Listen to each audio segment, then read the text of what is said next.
नमस्कार। बिहार में अब सियासी हाथापाई शुरू हो चुकी है। संभावित कुछ महीनों में होने वाले बिहार के विधानसभा चुनाव को लेकर राजनीतिक पार्टियां अलग अलग रणनीतियों पर काम कर रही हैं।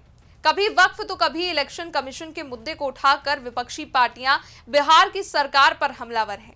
बीते दिनों देखा गया कि कैसे वक्फ के मुद्दे को उठाकर राजद नेता और बिहार के पूर्व उप मुख्यमंत्री तेजस्वी यादव ने एक विशेष वोट बैंक को अपने पाले में करने के लिए सियासी दांव चला। हालांकि इसके बाद बिहार में काफी बयानबाजी हुई, तो इसके अलावा इलेक्शन कमीशन के द्वारा वोटर लिस्ट पुनरीक्षण अभियान को लेकर भी बवाल मचा हुआ है। विपक्ष आरोप लगा रहा है कि ये एनआरसी से भी खतरनाक है। हालांकि इसी बीच बिहार की राजनीति में एक और खटपट अब शुरू हो चुकी है।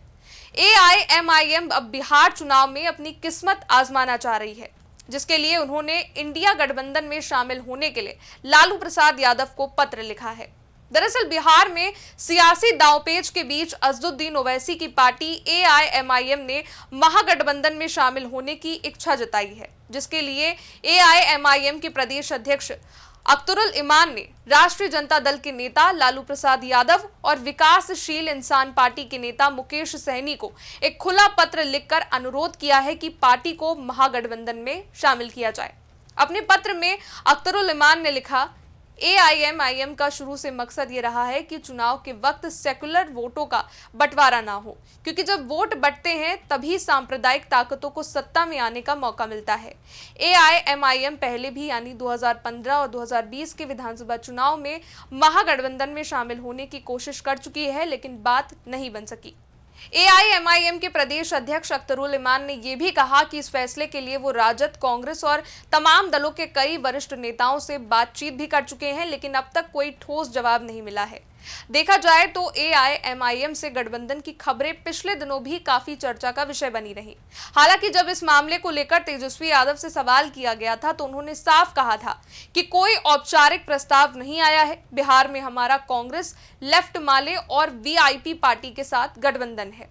अब पिछले दिनों उनके द्वारा दिए गए इस बयान के बाद ये चर्चा हो रही है कि तेजस्वी एआईएमआईएम से गठबंधन नहीं करेंगे, और ऐसा इसलिए भी है क्योंकि 2020 के बिहार विधानसभा चुनाव में ओवैसी की पार्टी ने 5 सीटें जीतकर महागठबंधन का समीकरण बिगाड़ दिया था। लेकिन इस बार सियासी हालात बदले हुए हैं। ऐसे में ओवैसी का मुस्लिम वोटर भले ही साथ ना दे, लेकिन वो अपनी राजनीतिक रणनीति के जरिए वोटों का ध्रुवीकरण आसानी से कर सकते हैं। इसलिए भी ये संभावनाएं हैं कि तेजस्वी यादव ये प्रस्ताव नामंजूर करें। हालांकि तेजस्वी यादव मुस्लिम वोटर्स को साधने की कोशिश जरूर कर रहे हैं, लेकिन अभी भी इस प्रस्ताव पर असमंजस की स्थिति बनी हुई है। बात करें बिहार के वोट समीकरण की, तो बिहार के इतिहास में एमवाई का समीकरण हमेशा से ही गेम चेंजर रहा है। इसलिए तेजस्वी यादव एक बार फिर मुस्लिम यादव वोट बैंक के समीकरण को साध कर सत्ता हासिल करना चाहते हैं, ठीक जिस समीकरण के साथ लालू प्रसाद यादव ने बेधड़क 15 सालों तक बिहार पर राज किया। लेकिन बाद के दिनों में इस समीकरण में बिखराव आया तो नेता प्रतिपक्ष तेजस्वी यादव ने A to Z पर भरोसा किया। इसके बाद भी तेजस्वी यादव मुस्लिम वोटर्स को अपनी पकड़ में लाना चाह रहे हैं, और इसके लिए वो खुलकर मुसलमानों से जुड़े मुद्दे पर बोल रहे हैं। उदाहरण के लिए वक्फ का मुद्दा। यही नहीं, अगर बिहार के सियासी मुद्दों की नंबर टेबल को देखा जाए तो वक्फ संशोधन का ये मुद्दा पहले से तीसरे पायदान के बीच में ही है। हालांकि बात रही एआईएमआईएम की इंडी गठबंधन के साथ जुड़ने की, तो ये सवाल अभी भी बना हुआ है। लेकिन ये साफ है कि सियासी जमीन पर एक बार फिर एआईएमआईएम पार्टी को उठाने के लिए ओवैसी आरजेडी संग गठबंधन करना चाह रहे हैं।